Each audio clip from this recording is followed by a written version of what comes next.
Data literate, mate. Data literate. Data literate. AI. So that's your new buzzword, AI literacy. AI literacy. Yeah. Okay, yeah, that's very cool. Native is definitely a bit more than literate, right? Yeah. I was just Anyway. going to dig into that. So, I mean, and we talk a lot about this at Funnel, so maybe it's a bit of a detailed question, but what's the difference between, using AI wherever you can and asking this question and then really being native? What's your definition of that?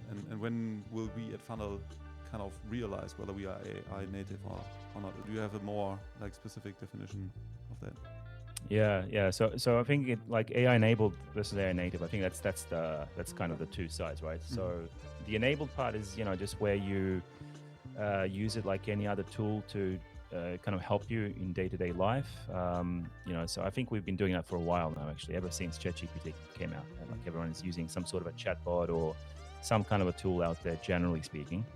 So AI native is essentially where it's a little bit like, for example, when you're automation minded, let's say as a software developer, right? So the difference between, for example, a non-software developer and a software developer is in terms of how they approach the problem. So let's say that you're not a software developer and you have a spreadsheet and you want to do something with things in that spreadsheet, right? And what you might do is you go into that spreadsheet and then you kind of create a new spreadsheet, or you create a new column and then you do some aggregation. Maybe you copy and paste things, right? Software developer, what they do is they see the spreadsheet as basically an input, and then there's something that processes it, and then there's an output. So they're automatically thinking in terms of sequencing things and how they're going to build a system.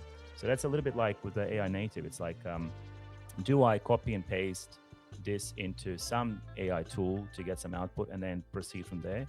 Or do I actually design an entire, like a skeleton, so I don't even have to do anything, basically, and just let the whole thing just handle it for me?